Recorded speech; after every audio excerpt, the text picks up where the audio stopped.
Ana, buenas tardes. ¿Me entendiste lo que te expliqué? Cuando nosotros tenemos ¿Me escuchan, no? Sí, sí se escucha. Ya, cuando nosotros, por ejemplo, observamos la radiación, ¿no? Del sol, el sol emite radiaciones ultravioletas, ¿no? Y estas son de mayor intensidad, ¿no? Que las de IR. Entonces, estas radiaciones ultravioletas son las que causan daño. Al pasar la radiación ultravioleta por la estratosfera, ¿no? Vamos a Profesora, tener, ¿está compartiendo pantalla? no, solo te estoy explicando nomás, porque, o sea, básicamente tú me preguntaste entre la diferencia de radiación ultravioleta y radiación infrarroja, ¿cierto? Es solamente por Sí. intensidad de las fuerzas de estas emisiones, ¿no? Entonces, el Sol emite radiación UV. Ahora, después de la estratosfera, ¿no?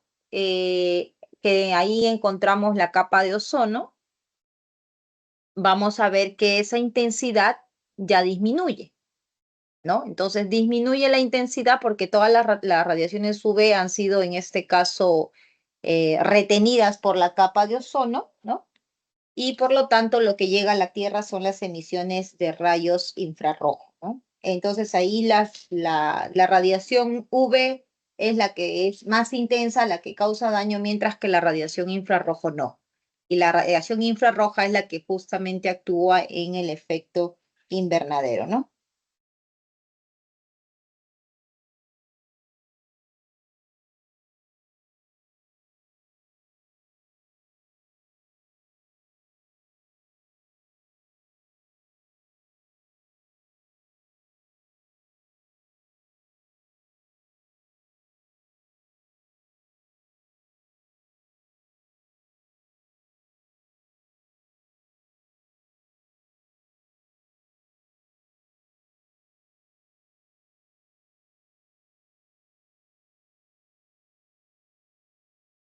A ver, mándame tu problema, Cindy.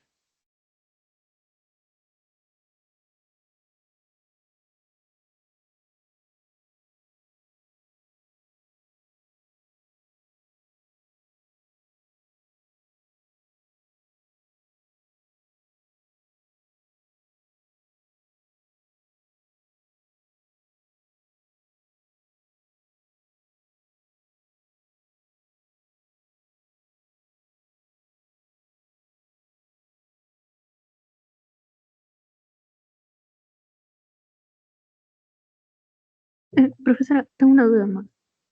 Sí, dime, te escucho, te escucho. Ay, con respecto a las aguas hervidas, ¿Qué son las aguas servidas? creo que son como las de el desagüe, algo así, ¿no? Claro, las aguas servidas son todas las aguas residuales que son liberadas de las casas, ¿no? Todas las aguas que uno libera por el desagüe, ¿no? Esas son las aguas servidas. O sea, En prácticamente la, son aguas residuales domésticas. en la 4 de propuestos estaría actuando como si fuera una eutrofización o algo así. En la 4 de propuestos, a ver, déjame ver.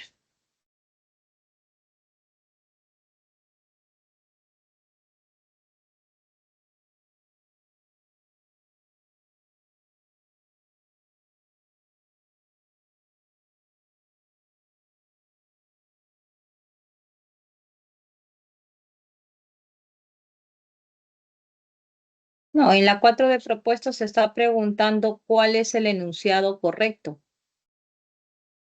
Y ahí el enunciado correcto no te está hablando de ningún tratamiento, sino simplemente te está diciendo de todos los enunciados que se presentan, cuál es correcto. Entonces, el único que es correcto ahí es la letra D, ¿no? Que dice las aguas servidas a elevadas temperaturas y vertidas al mar disminuyen la cantidad de oxígeno disuelto en el agua. Entonces, por teoría sabemos que cuando la temperatura se eleva, los gases disminuyen su solubilidad. Entonces, por ende, el oxígeno, que es un componente gaseoso, es liberado en forma de vapor cuando hay un incremento de temperatura, ¿no? Cintia, a ver un ratito, no puedo ver tu pregunta. Ah, ya, aquí está.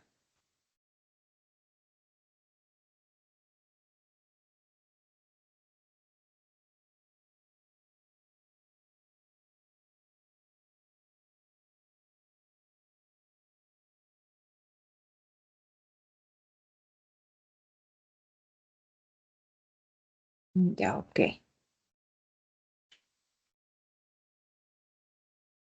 A ver, Cintia, esa pregunta dice, ya le hemos resuelto también esa pregunta aquí, ¿no?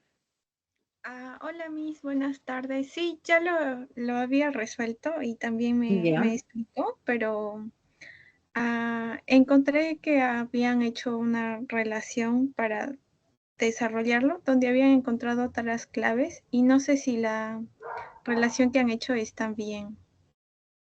Ahí, si no me equivoco, la clave era la B, creo, ¿no? ¿O no? Ciento Mm, cincuenta y 7.8 y 8.4 creo que eran, no me recuerdo ajá, bien. sí, esa clave sacamos con usted, pero yo había Sí. encontrado que habían hecho otra relación y no Ujú. entiendo la relación y quería ver por qué está mal la relación que habían hecho. No, lo que hemos hecho nosotros, que es esa clave, es correcta. Ahora, si tienes ahí qué es lo que han hecho, a ver, muéstrame para ver cuál sería su posible error o qué es lo que han hecho. Pero sí, esa es la respuesta correcta. La B. Sí, mis, en la solución que encontré que habían hecho, relacionaba que como tiene 142 mili equivalentes por regla de 3 simple, como 142 mil equivalentes es para un litro, entonces por regla de 3 simple haya que va a utilizar 71 mil equivalentes para 500 mililitros, que sería medio litro. Y desde ahí parte como que ya los números cambian para que salga otra respuesta. Bueno, depende cómo haya analizado. Tendría que ver, o sea, tendría que ver todo su análisis completo, pero si la respuesta no ha salido así, hija, no, no es correcto, pues, porque nosotros hemos hecho prácticamente la solución más sencilla y a eso hemos llegado, ¿no? Entonces, posiblemente lo que han hecho ellos mal, tal vez al aplicar esa relación de tres, porque eso no se cumple en equivalentes, ¿no? Entonces, por ahí puede ser que esté su error, ¿no? Mm, no, ahí no puedo yo asociar de esa manera, ¿no? Que No, tú decir no como puedes decir, ah, ya, uno hay tanto, entonces en tres hay tanto. No, no se puede hacer eso. ya, ya mis, esa era mi duda, no entendía esa relación. Quería ver en qué parte estaba mal. Y después ahí tienes, bueno, si es que han hecho eso por ahí, que lo que comentas, que por ahí han comenzado, ya desde ahí tal vez están partiendo mal, pues, ¿no? Ujú. Sí, sí, mis, porque desde ahí ya le sale otros números ya. Claro, eso. Ya mis, gracias. Ya, hija.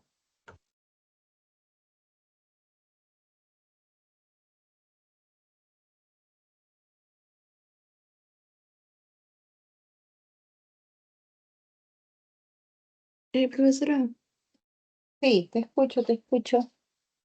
esa parte que le dije del OH que afectaba, me dijo en el compuesto, en la parte planar, el COOH no le afecta, ¿o sí? ¿Cuál dices, Melody? Eso que me dijo de que, la foto que le Sí, sí, envié, sí, sí me ajá, acuerdo, sí. sí, me dijo que el OH era el que, bueno, ese H era el que le hacía que ya no sea completamente planar, pero el Claro, COH ajá, no, es ¿o que sí? acuérdate que el enlace OH, el oxígeno tiene electrones libres, ¿verdad? Ujú, sí.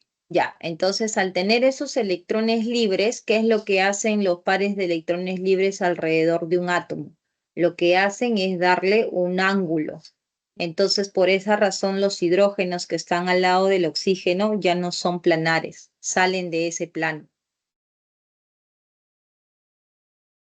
¿Me entiende? Ah, ya, sí.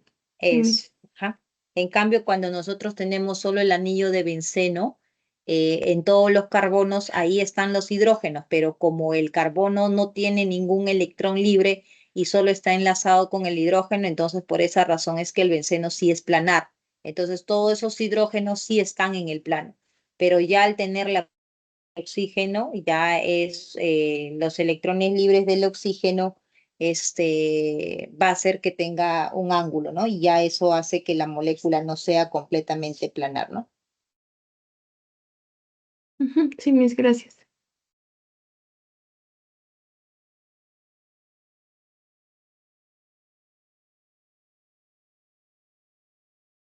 A ver, Ana, te pedí que envíes por favor nuevamente la fotito porque no se puede abrir. ¿Qué pregunta es?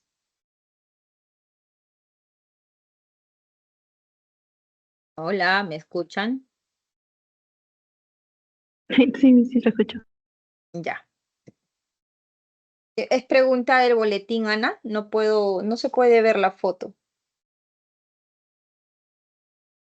Sí, pero del ciclo 2023-1. Ya, entonces, a ver, mándalo por favor nuevamente.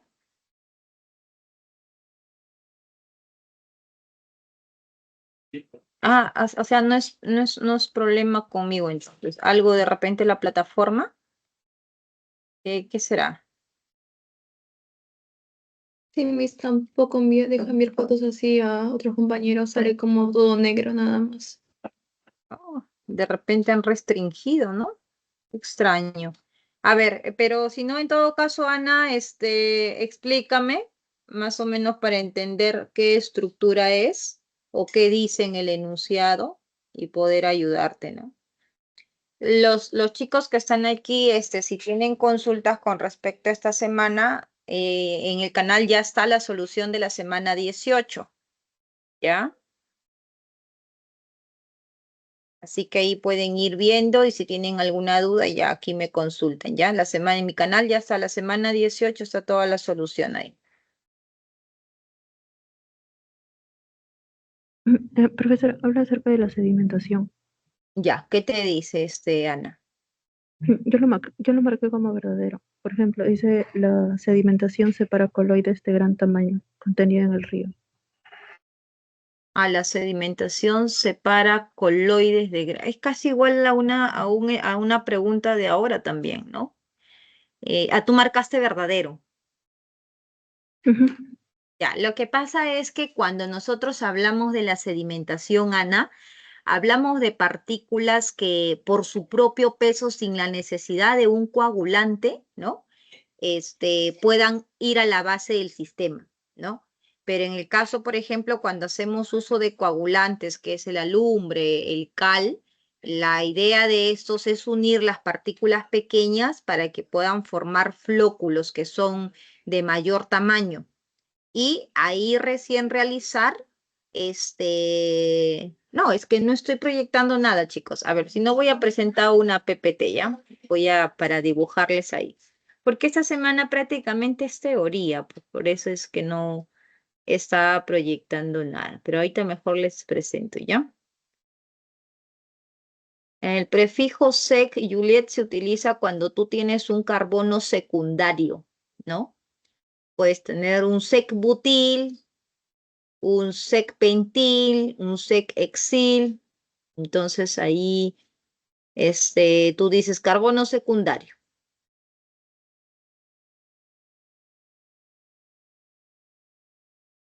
Ya veo un ratito, un ratito.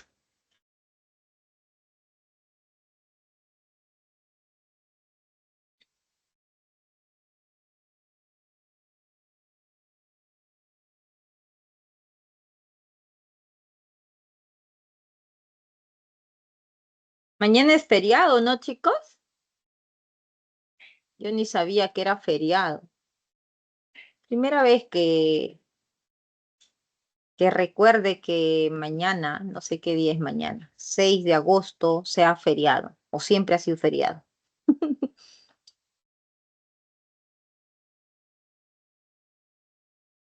Ya, a ver, vamos a ver aquí. ver.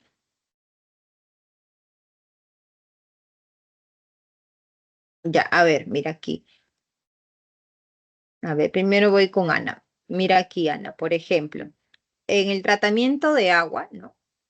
Después de que pasa por el cribado, ¿no? El agua está sucia, ¿no? Tiene tierra, entonces cuando nosotros tenemos el agua con sólidos, ¿no?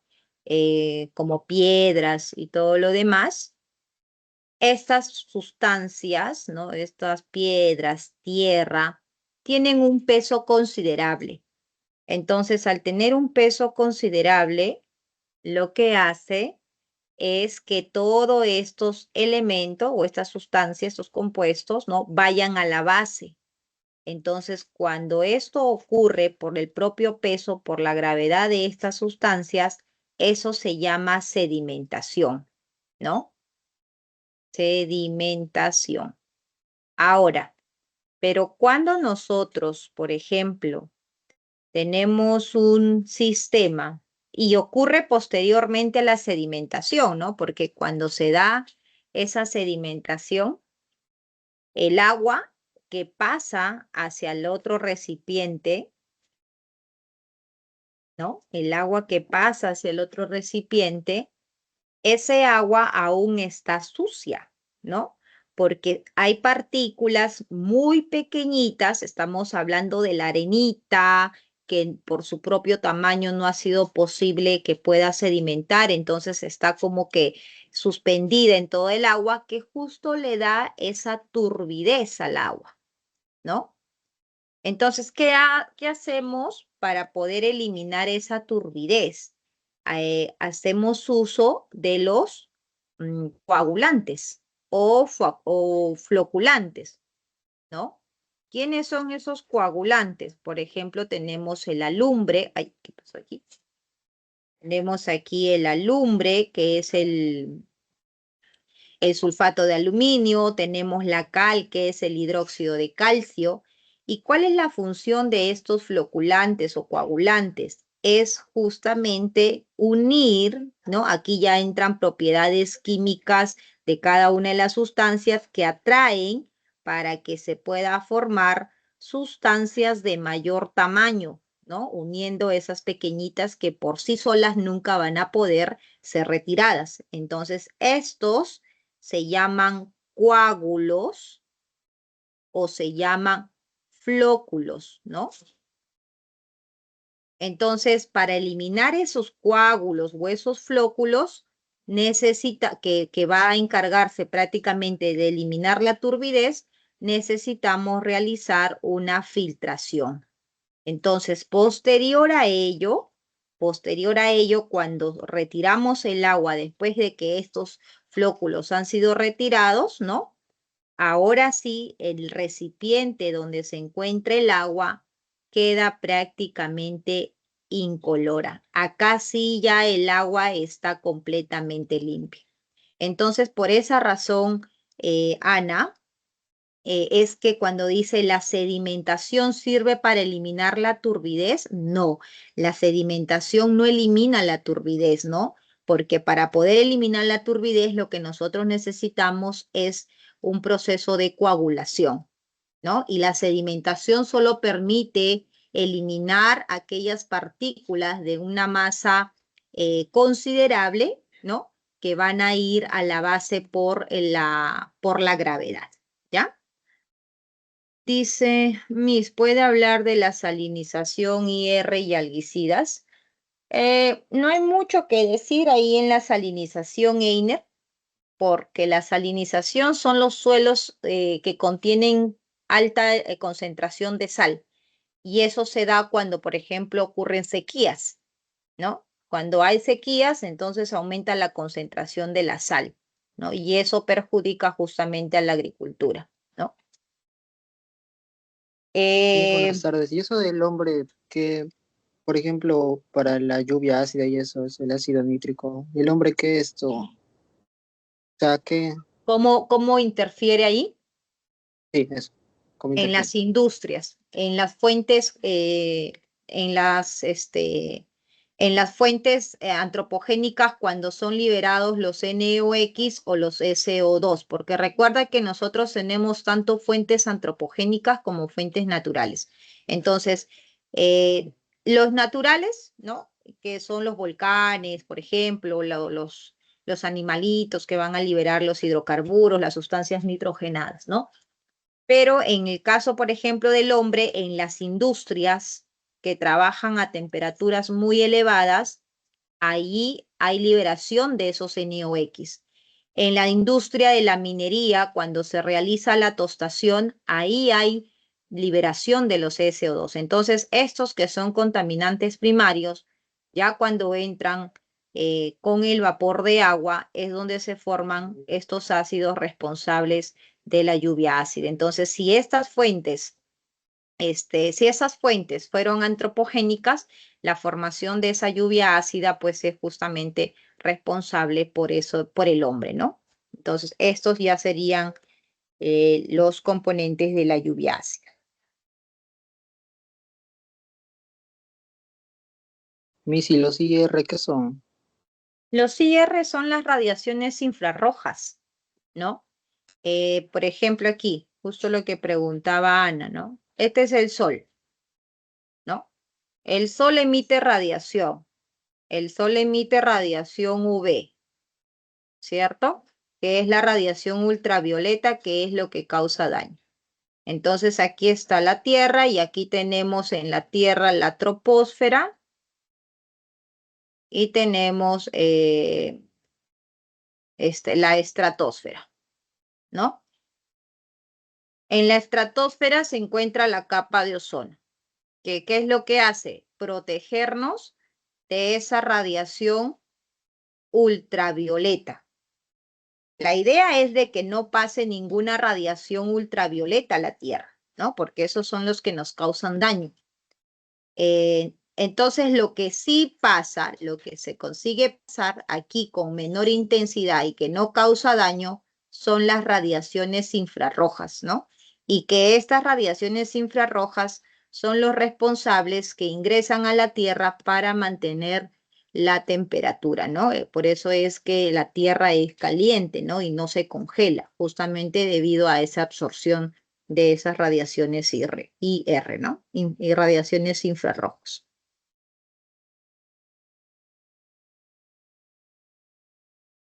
A ver, por acá me preguntaba Melody, ¿los coagulantes evitan la aglomeración de las partículas? No, al contrario, Melody.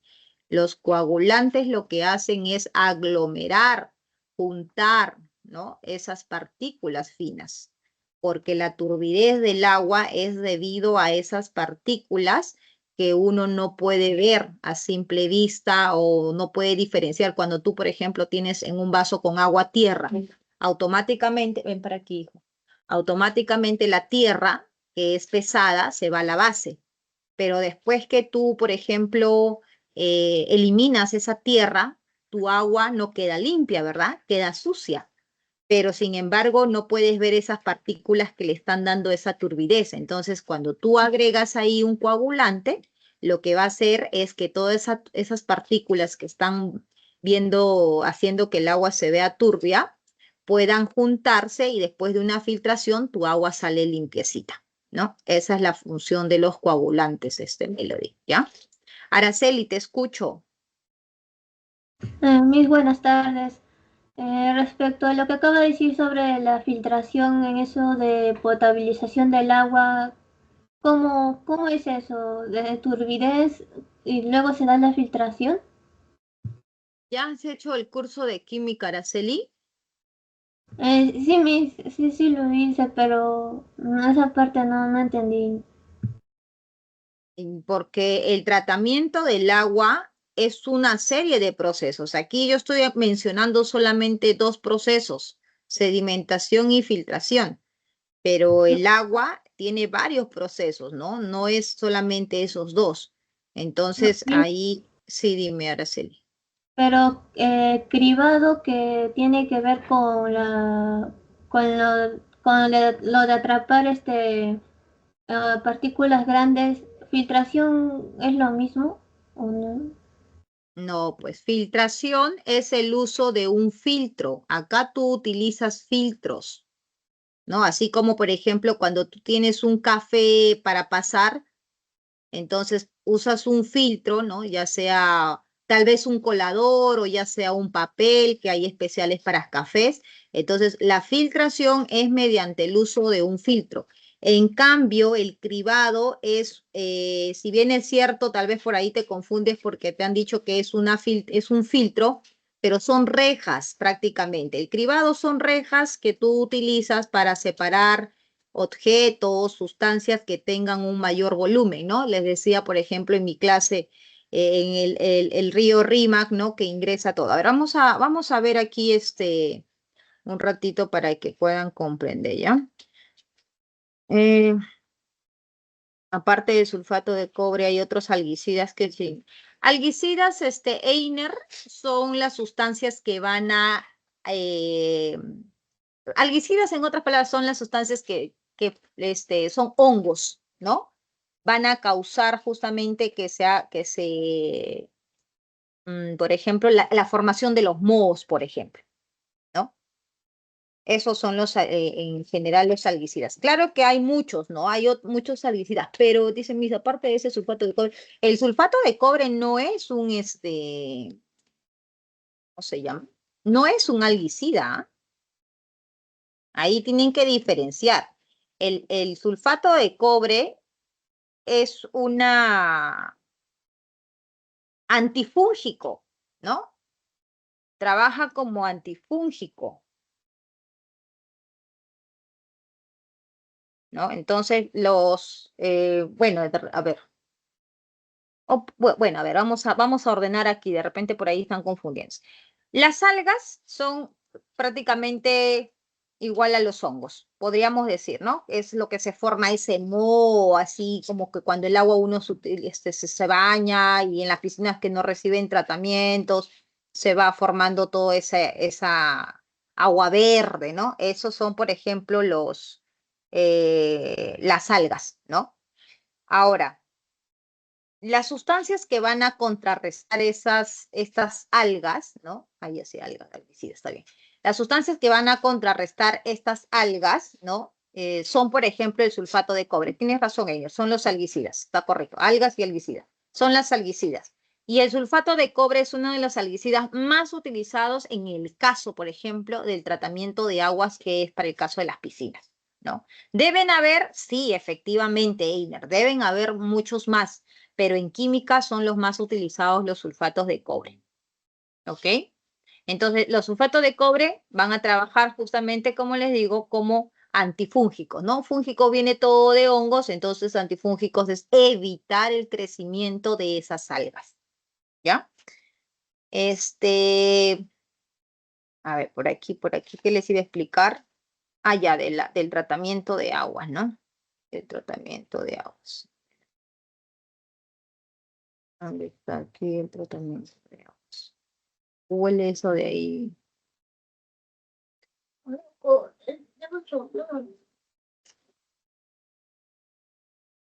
Voy a ver si por aquí hay un... Ah, no, ya sé qué voy a hacer.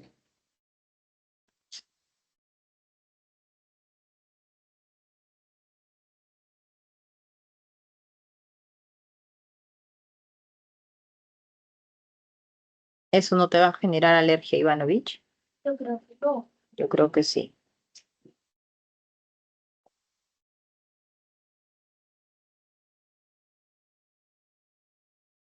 Mis dijo que los rayos infrarrojos son los que calientan la Tierra. Entonces, Claro, la absorción de los rayos infrarrojos son los que calientan la Tierra, exacto. gracias, Miss. A ver, ahorita les voy a poner aquí los pasos de lo que ocurre en el tratamiento de agua.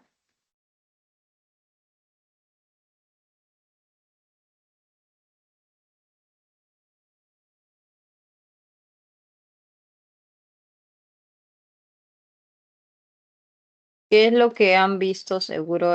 Aunque en teoría se ve ay caramba, la imagen básicamente, ¿no? Pero acá en la guía ustedes tienen las descripciones de cada uno. Entonces aquí.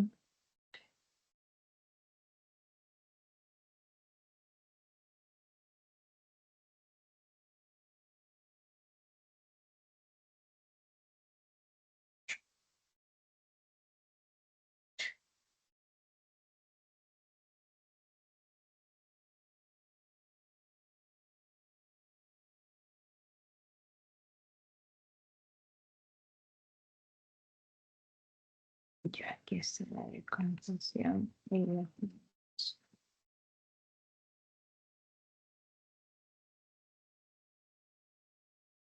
Ya, ahora sí, mire. Entonces, aquí podemos observar, ¿no?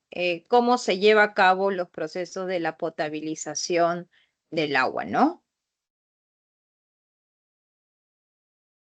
Entonces nos dice acá, por ejemplo, proceso de potabilización. Comienza con el represamiento de las aguas del río. En este caso, para Lima, por ejemplo, es el río Rímac, ¿no? Entonces, en el río Rímac, ¿no?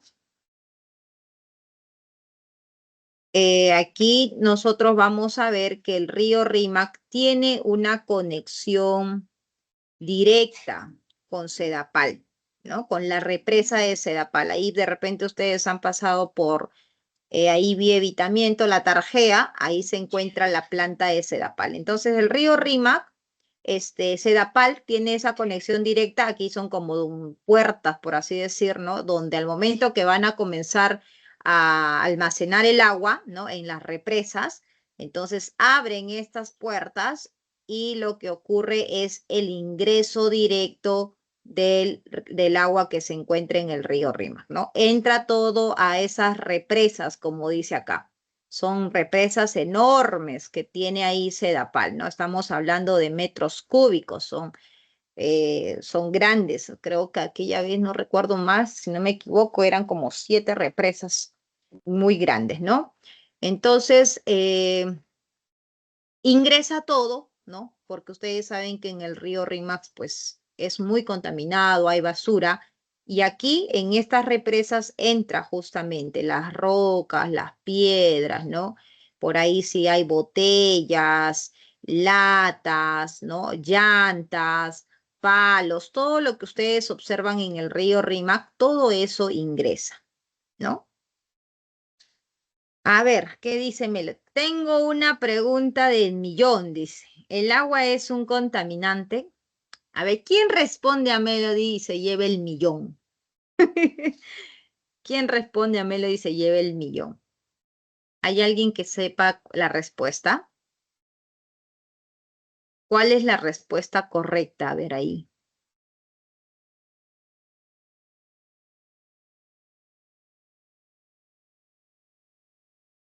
¿Cómo nosotros definimos contaminante? ¿Cuándo una sustancia es contaminante, por ejemplo?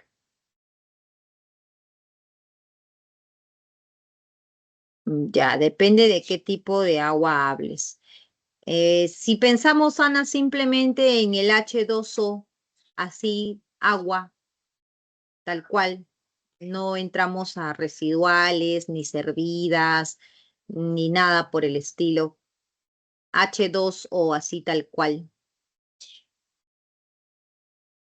Entonces, posiblemente la mayoría diga, no, pues el agua no es contaminante, si no, imagínate, tomas agua y te mueres, ¿no?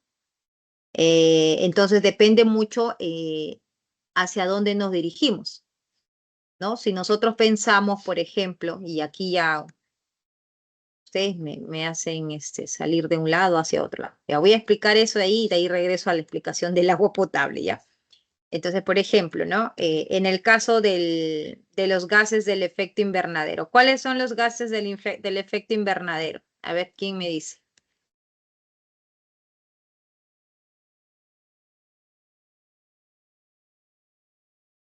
¿Cuáles son los gases del efecto invernadero? ¿Sabemos o no sabemos? Ah, todavía no han visto mi video de mi canal, ¿no? Por eso están así. Ya, vayan a ver, vayan a ver. Araceli, muy bien. Dice CO2, me lo dice metano.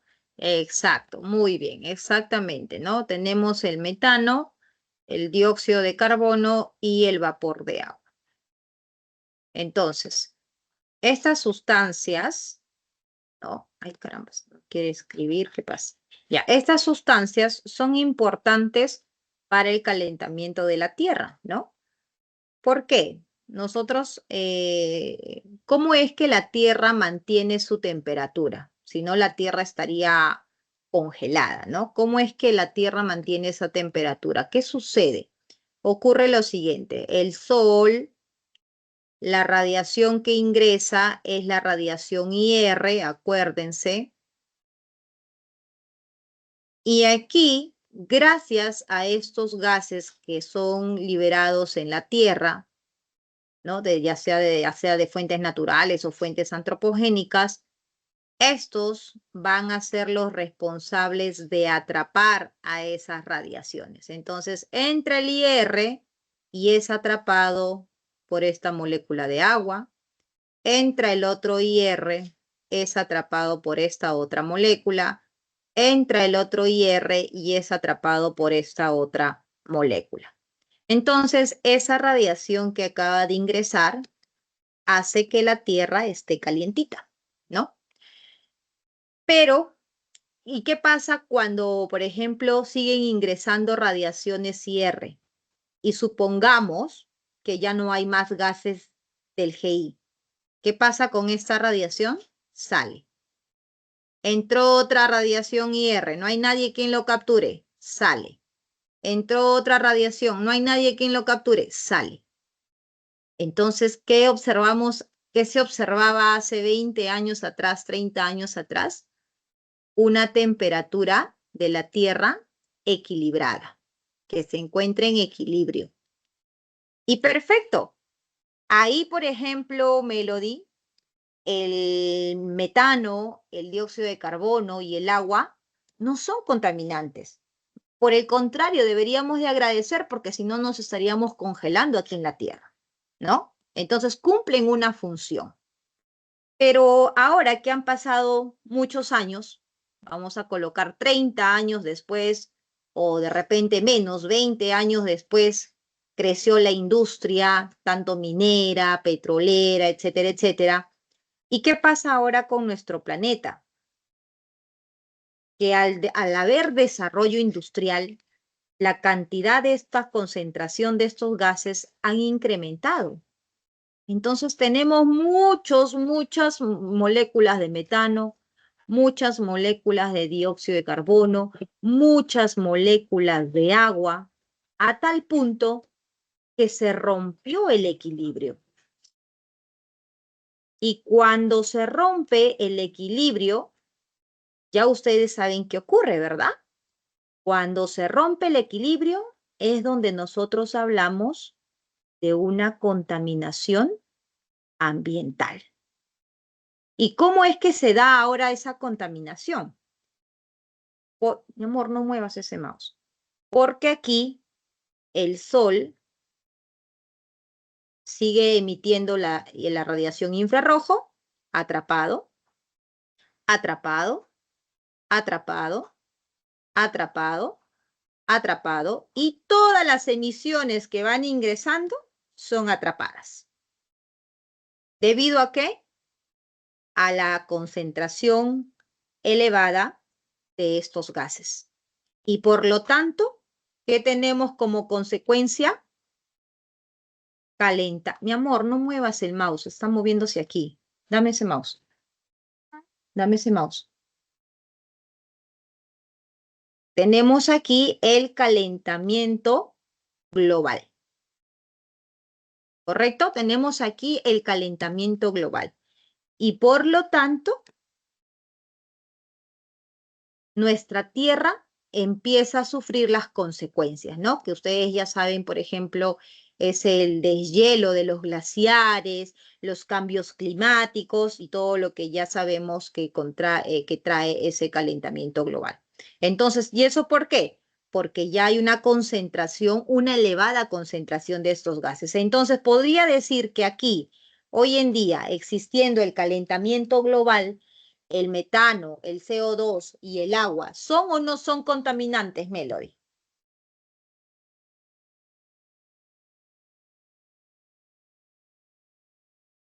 Hello, Melody, ¿estás por aquí o ya te fuiste?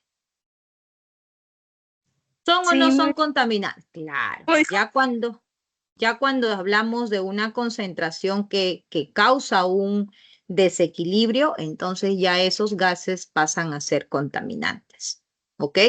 Por ejemplo, si yo hablo del plomo, del elemento del plomo en un atún, ¿hay plomo o no hay plomo en las conservas de atún? Claro que sí hay plomo.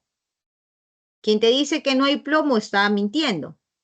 Ahora pensemos en la concentración. Es muy baja. Es por debajo de lo que indica la OMS en los alimentos, ¿no? O los reguladores de las sustancias. Entonces, si está por debajo de la concentración permitida, no es contaminante, ¿no? Pero si está por encima de la concentración permitida, dependiendo para qué sustancia, porque ustedes saben que es diferente en un alimento, es diferente en un agua potable, es diferente en un agua residual. Entonces, cuando alguien me pregunta, ¿eso no es un contaminante? Yo tengo que saber en dónde y en qué concentración para yo decir si es que es o no es un contaminante. ¿De acuerdo? ¿Me entendieron? Sí, gracias. Listo. Ya, ahora sí, volviendo entonces aquí al proceso de potabilización, ¿no? Les decía que cuando ingresa el agua del río Rímac a las represas, ingresa con toda la basura que está o que se encuentra en ese río. Además de toda la tierra, arenilla que puede estar. Eso es el represamiento del agua del río Rímac. Luego viene el famoso proceso del cribado. ¿Qué es el cribado, chicos? Aquí todo está conectado, ¿no? Todo esto es está conectado del paso del agua. Y el cribado, aquí liberan toda esa agua que ha ingresado a las represas. Y el cribado no es otra cosa, jóvenes, más que unas rejas. Son unas rejillas, ¿no? De tal manera que, y en Sedapal tenemos dos rejillas inclusive, hay dos cribados. Un cribado de mayor para retener a los objetos de mayor volumen, por ejemplo, si por ahí se ingresó una llanta, entonces esa llanta quedará retenida, por ahí de repente una piedra, una roca, ¿no? De repente por ahí una botella de 3 litros de plástico se queda retenida. Pero, por ejemplo, la chapita, una latita más pequeña, por ahí pasó, entonces esas sustancias de mayor volumen son retenidas en un segundo cribado que es mucho más fino, ¿no? Bueno, acá no les mencionan porque dicen de manera general, ¿no? Solo que yo les estoy comentando porque eso es lo que yo vi cuando fui pues a Sedapal, ¿no? Entonces, Sedapal tiene dos cribados, ¿no? Entonces, un cribado para mayor volumen y un cribado para menor volumen. Entonces, ahí se encarga de separar, aquí pasa todo el agua, está pasando, todo lo que pasó por aquí, la chapita, la latita, las piedritas medianas, ya son retenidas, ¿no? Y continuando el trayecto del agua, luego va a pasar a sistemas donde se van a almacenar, ¿no? Pasa el agua. Pero recuerda que aquí el agua, la arena, todo ese polvo, piedritas pequeñas, todo eso ha pasado, porque eso no ha sido retenido por el cribado, ¿verdad? Entonces, toda esa agua sucia, que está obviamente por la tierra que tiene, ahora viene el proceso de sedimentación, ¿no? Que les decía que justamente esa sedimentación se da porque la piedra, la arena, cae por su propio peso. Listo, pasó, muy bien, se sedimentó, se quedó en la base con mucho cuidado, se retira todo lo que está sobrenadando, que es el agua, y que todavía está sucia. No vayas a pensar que porque ya se sedimentó todo, acá tu agua está limpia. No, tu agua todavía es sucia, ¿no? Está sucia. Y aquí entra un primer proceso para poder eliminar las bacterias, ¿no? La precloración es el uso del cloro. ¿no? Para poder eliminar las bacterias. Cada proceso, bueno, en el caso del cribado es inmediato, porque ahí el agua pasa y todo se queda retenido. Pero comenzando aquí, por ejemplo, del proceso de la sedimentación, el proceso de la precloración, son procesos que toman tiempo, ¿no? Son procesos largos, no es inmediato como aquí pasó la reja y ya está. No, aquí no. Y no solamente es uno, son varios tanques donde está ocurriendo ese proceso de sedimentación, porque acuérdate que Sedapal tiene que abastecer a todo Lima, ¿no? No va a trabajar solo con un tanquecito, no, tiene varios tanques donde están realizando a la vez, están paralelamente realizando todos estos procesos. Entonces, dependiendo qué tan sucia esté el agua del río Rímac, es que demoran estos procesos de sedimentación. Pueden ser una semana, 15 días, dependiendo cómo ellos van evaluando, ¿no? Igual para cada uno de los procesos que vamos a ver, cada uno puede tomar su tiempo, ¿no? Entonces se emplea cloro para eliminar las bacterias, igual esperan un tiempo para que puedan eliminar la mayor cantidad posible y luego continúa el proceso, ¿no? Una vez que ya tienen aquí el agua filtrada, ¿no? O después de lo que han matado, entre comillas, todas las bacterias, el agua todavía sigue sucia, como habíamos mencionado, y esa turbidez, el agua media oscura, media turbia, ¿por qué se ve de esa manera? Porque esas partículas que ustedes estaban viendo aquí, estas grandes que se fueron a la base, que sedimentaron, ¿no? Fueron posibles separar, mientras que estas chiquititas que van a ser los responsables de la turbidez, no fueron posibles separarlos en la sedimentación.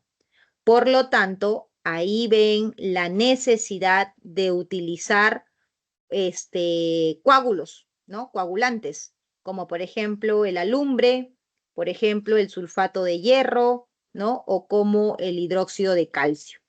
Entonces, estos se agregan y al agregar su función es formar coágulos, su función es formar flóculos, ¿con el fin de qué? Con el fin de eliminar esa turbidez. Entonces, esa turbidez que se ve en el agua es debido a esas partículas pequeñitas. Entonces, los coagulantes, de acuerdo, como les decía, sus propiedades químicas que presentan, las unen. Se juntan y forman sustancias o que se llaman flóculos, ¿no? De mayor tamaño, ¿no? Y ahí es donde recién se realiza una filtración, ¿no? Entonces aquí, por ejemplo, nos dice decantación, que también es válido porque al tener los flóculos, ¿no? Van a ver así como, a ver, como que podríamos comparar eso de aquí. Es como si fuera como gelatinas, podríamos más o menos, es algo similar, ¿no? Entonces, con mucho cuidado, si es que estos flóculos son muy grandes, pueden irse a la base, lo cual va a permitir separar el líquido, ¿no? Por decantación, el sobrenadante. Pero por lo general, para garantizar una mejor separación, es que se realiza una filtración. Entonces, cuando ya se utiliza o se realiza una filtración, en los filtros automáticamente se quedan todos esos coágulos y ya permite obtener aquí el agua completamente limpio. Ahí sí el agua ya está limpiecita, porque toda esa turbidez era debido a esas sustancias pequeñas, ¿no? Y aquí una vez que el agua ya está limpiecita, viene la segunda cloración, que es nuevamente utilizar cloro para poder eliminar todas esas bacterias, ¿no? En algunos casos también es utilizado el ozono, ¿no? Y ya luego va a las represas de almacenamiento para que luego pueda ser distribuido a nuestras casas, ¿no? Eso es todo el proceso químico que se realiza en la planta de Sedapal. ¿Ok? Sí, Miss, muchas gracias. Listo, Araceli. Mi, Dime, Araceli. Cuidado. respecto al boletín, en los ejercicios de clase, en la pregunta 5, en la proposición 3 dice, el ozono se transforma en oxígeno monoatómico por reacción con el CFC. ¿A qué se refiere con oxígeno monoatómico? ¿No has visto el video, no, Araceli? Ahí ya está en el video explicado con todo y las reacciones. A ver, el CFC. El CFC, que son los clorofluorcarbonados, ¿no? Ustedes saben que la reacción de este CFC con la radiación ultravioleta va a liberar los clororradicales. Este cloro radical es el que ataca al ozono. Y cuando ese cloro radical ataca al ozono, forma el oxígeno gaseoso y el oxígeno monoatómico. A eso se refiere.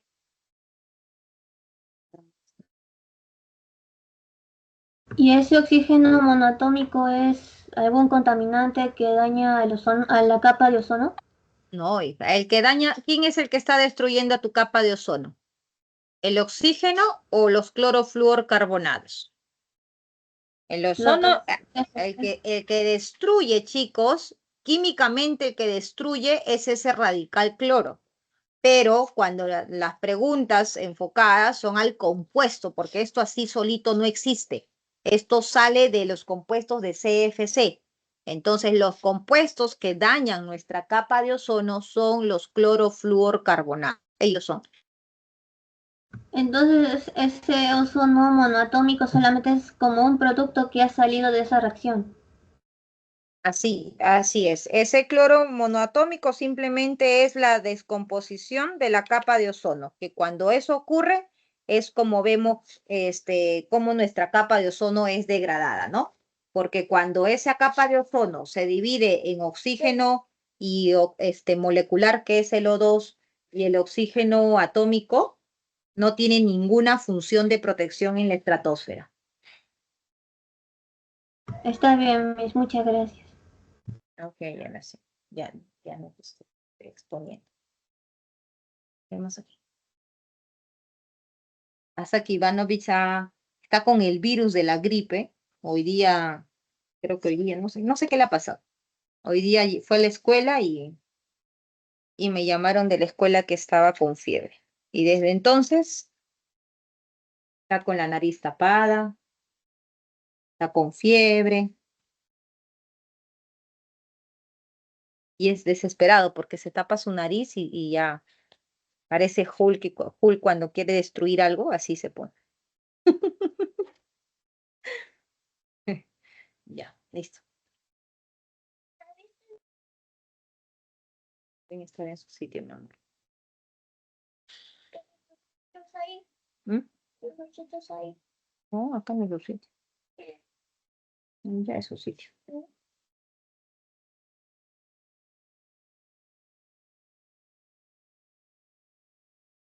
No tiene su sitio.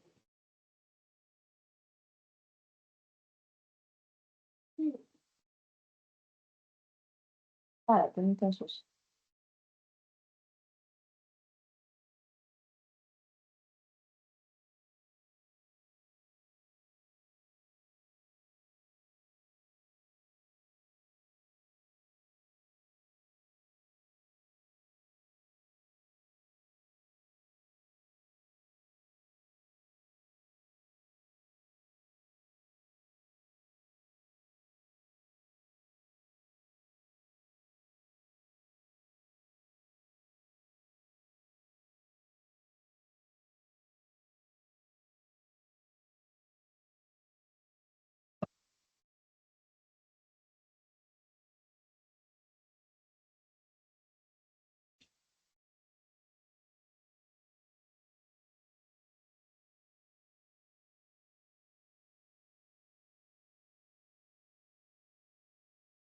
¿Tienen alguna otra pregunta, chicos? ¿Alguna duda o están viendo la grabación?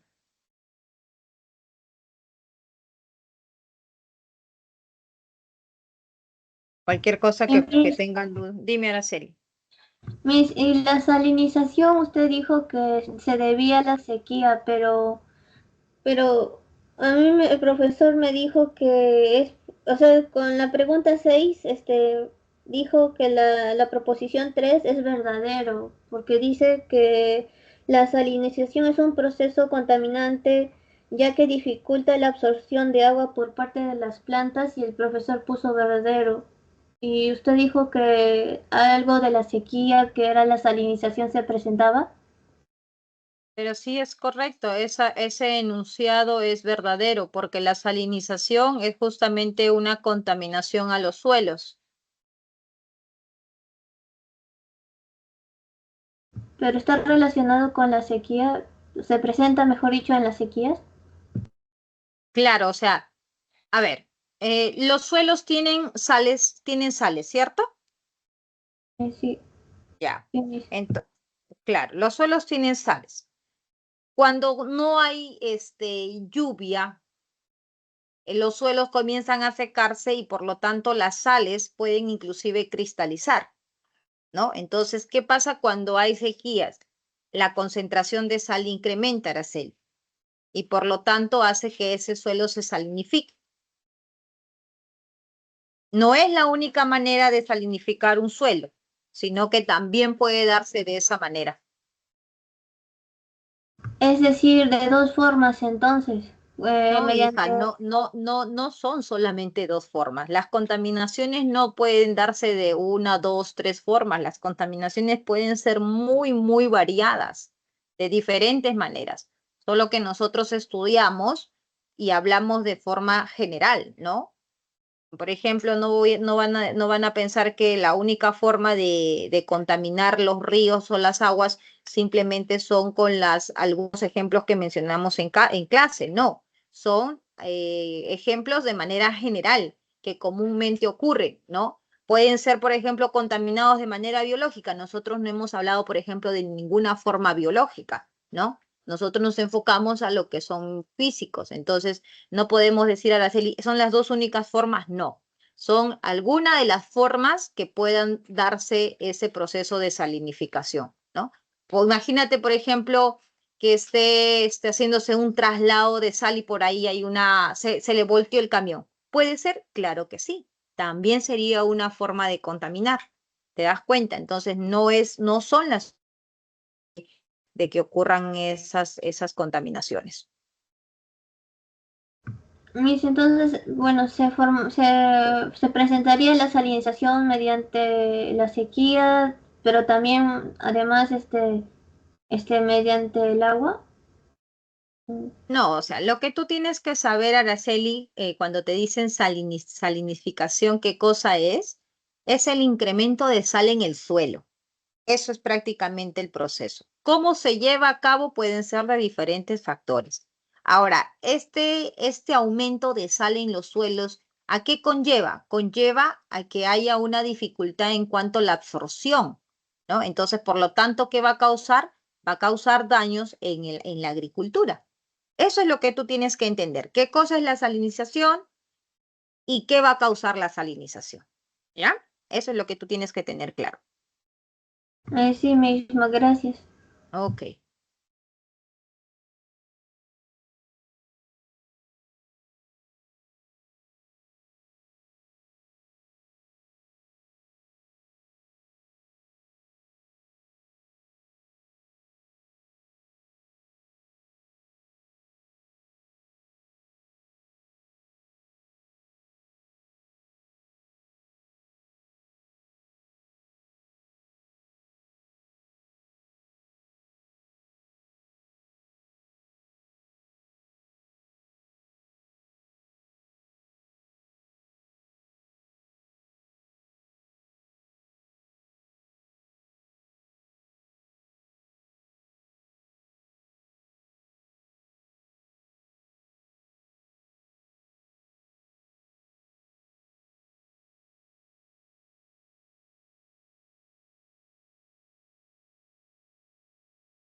Flavia, tienes aquí una pregunta, ¿no? ¿Lograste resolver esa pregunta, Flavia?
Ana, ¿quedó claro esa pregunta que enviaste por el chat?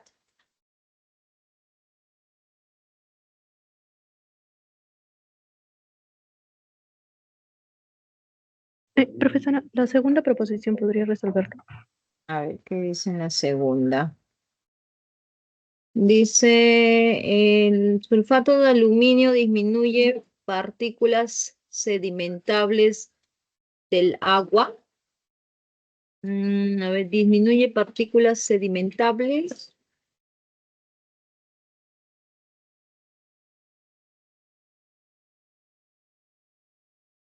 A ver, las partículas sedimentables, en realidad, si van a sedimentar de por sí solas, el sulfato de aluminio no tendría una intervención en esas partículas sedimentables, ¿no? Las partículas que se van a sedimentar, ¿no? Son aquellas que van a ir por su propio peso. Entonces, el alumbre lo que va a hacer es disminuir, ¿no?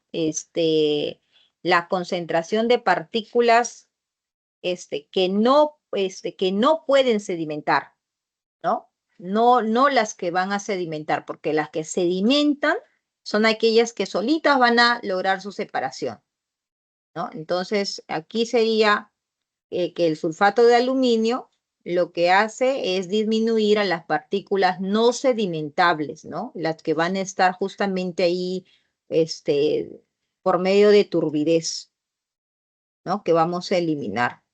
Las sedimentables solitas tienen que ir hacia la base, solitas se tienen que separar.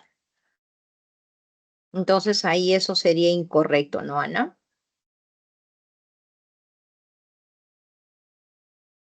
Sí, profesora. Gracias. Ok. No sé si Juliet se ha ido que dejó acá su pregunta de Juliet. A ver, vamos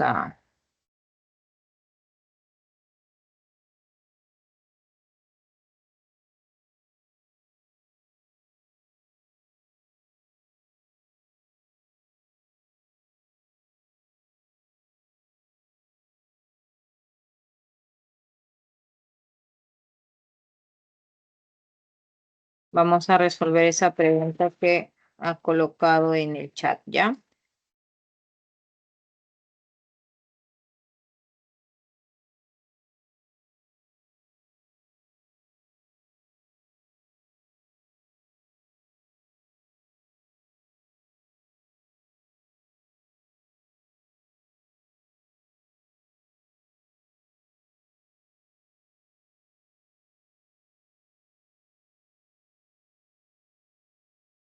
Ya, a ver. Esa pregunta es electroquímica, ¿no? Es electroquímica. Y aquí nos dice lo siguiente, mire. En una celda que contiene 600 mililitros de una solución, ese es el volumen de una solución de sulfato de cobre, con una concentración molar de 0.6. se hace pasar 2 amperios, eso es la intensidad, ¿no? De corriente eléctrica y se deposite en el cátodo todo el cobre presente en la solución. ¿Cuántas horas fueron necesarias para que se realice dicho proceso, sabiendo que el peso atómico de cobre es 63.5?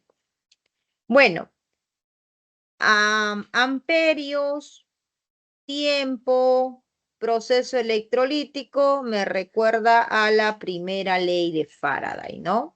Masa es igual a intensidad por el tiempo por el peso equivalente sobre 96.500.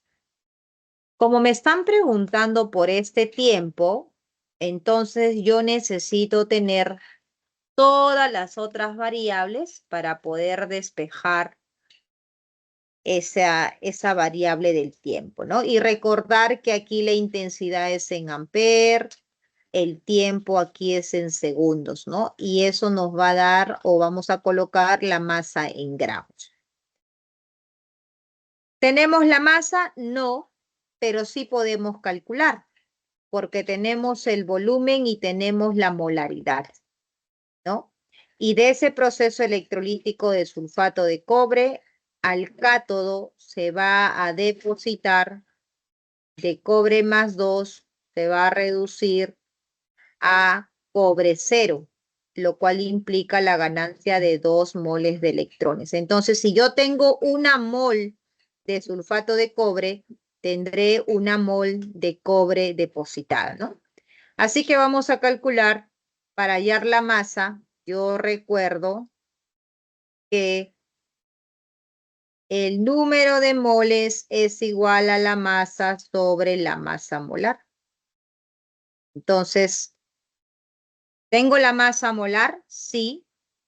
¿Tengo el número de moles? No, pero puedo hallar. ¿Por qué? Porque tengo la molaridad y la molaridad es número de moles sobre volumen. ¿Cuánto es la molaridad? La molaridad dice que es 0.6. Reemplazamos aquí, 0.6. ¿Cuánto es el volumen? El volumen son 600 mililitros, pero debo expresarlo en litro. O sea que ese volumen es equivalente a 0,6 litros. Pasando a dividir, a multiplicar 0.6, ¿cuánto nos sale el número de moles? Entonces, esto es 6 sobre 10, 6 sobre 10, 6 por 6, 36 sobre 100, ¿no? 1, 2, entonces el número de moles nos sale 0.36 moles que tendríamos en esa solución. Y se acabó el problema, ¿verdad, chicos? Porque ahora reemplazamos número de moles 0.36 multiplicado por la masa molar. ¿Cuánto es la masa molar de ese cobre? La masa molar de ese cobre nos dicen que es 63.5. Entonces pasamos a multiplicar 63.5. Esto es mol, esto es gramos por mol. Y como pueden ver, 63.5 multiplicado por 0.36 les va a dar la masa en unidades de gramos, ¿no? Entonces, multiplicando esto, vamos a tener 22.86. ¿Qué es la masa que vamos a reemplazar aquí? Y se acabó el problema, ¿no? Porque ya tienes la masa multiplicado por 96.500 y todo dividido entre la intensidad, que es 2, por el peso equivalente. ¿Cuánto es el peso equivalente, chicos? A ver. ¿Cuánto va a ser ese peso equivalente?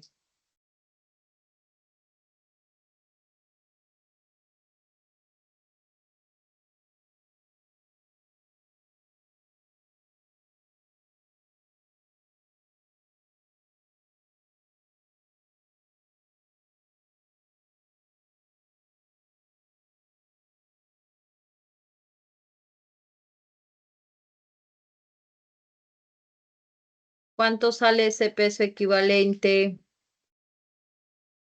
El peso equivalente se calcula como el peso equivalente del cobre, ¿no? Que en este caso es 63.5 y todo dividido entre el número de electrones, ¿no? Que sería 2. Entonces aquí se reemplaza 63.5 entre 2 y aquí comenzamos a operar, ¿no?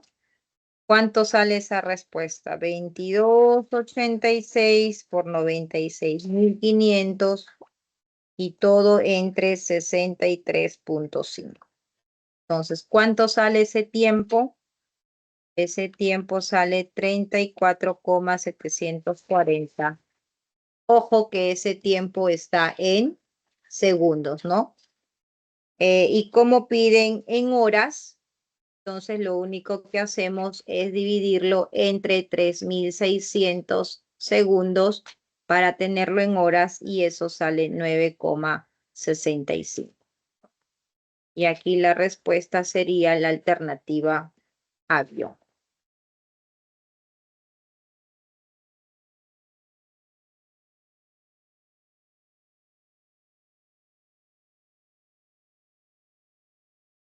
Si tienen alguna consulta, chicos, aquí estoy, ¿ya?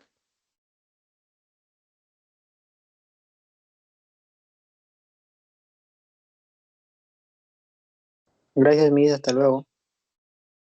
Chao, Einer, nos vemos. Chao, chicos, cuídense. Chao, chao.